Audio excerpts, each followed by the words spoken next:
If you clicked on this video today, I don't believe that was an accident. Something in you needed to hear this, even if you can't explain why. Before you scroll away, give me just a few minutes. I believe God wants to speak to your heart today, right where you are, and whatever you're carrying right now. Stay with me until the end, because I promise you, this message was written for you. Maybe tonight you're lying awake, staring at the ceiling, wondering how you got here. Maybe you're smiling on the outside, while something inside you is quietly breaking. Maybe you've prayed the same prayer so many times you're starting to wonder if anyone is even listening. If that's you, I want you to know something before we go any further. You are not forgotten. You are not too far gone. And you are not alone in this room, in this car, wherever you're watching this from. God is closer than your next breath, and He has not stopped thinking about you, not for a single second. This video isn't going to be a list of empty promises or hollow encouragement. It's going to be a reminder, a deep, personal reminder, that the God who made the stars also knows your name, your struggles, your fears, and your tears. And He has something to say to you today. Let's be honest for a moment. Life hasn't been easy lately, has it? Maybe it's your finances, and every month feels like a fight just to stay afloat. Maybe it's your health, and you're tired of pretending you're fine. Maybe it's a relationship that's falling apart, or one that already has, and you're left picking up pieces you never asked to hold. Maybe it's grief, the kind that doesn't leave when everyone else moves on. Maybe it's a mistake from your past that keeps replaying in your mind at 2 in the morning, whispering that you don't deserve peace. Maybe it's simply exhaustion, the kind that isn't cured by sleep, because it lives somewhere deeper than your body. Whatever it is, take a breath right now. You don't have to explain it to anyone. God already knows. He was there when it started. He's here now, and He's not going anywhere. Here's something worth remembering. Pain doesn't disqualify you from God's love. If anything, it's often in our lowest moments that He draws closest.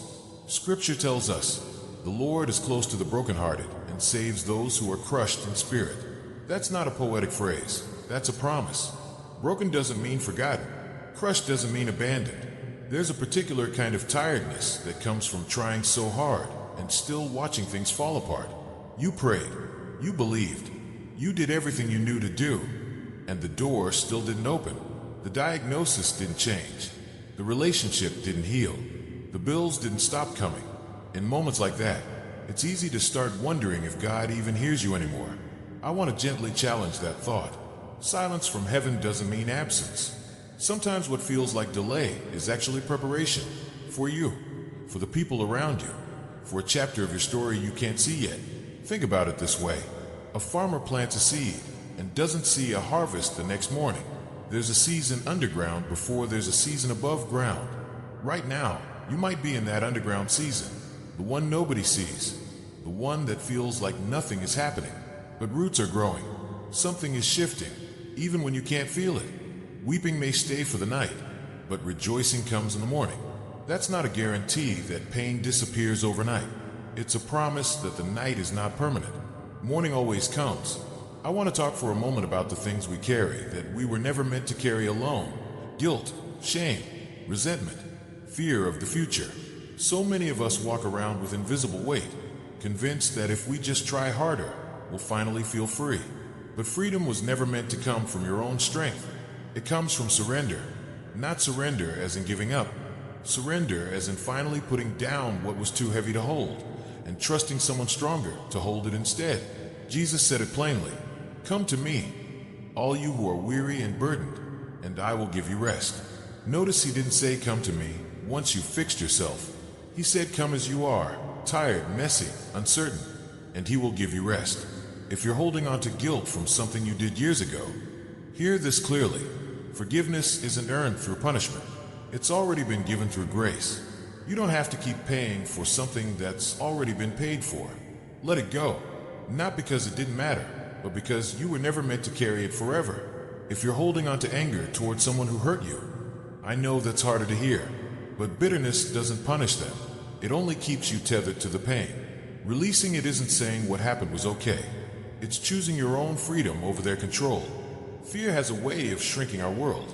Fear of failure, fear of being alone, fear of not being enough, fear of the future. It whispers constantly, And if we're not careful, we start believing it's telling us the truth. But fear is not the voice of God. Over and over in Scripture, God's message to His people is the same. Do not be afraid, for I am with you. Do not be afraid because nothing bad will happen. But do not be afraid because I am with you through whatever does happen. That's a different kind of peace. Not the absence of storms, but the presence of someone steady in the middle of them.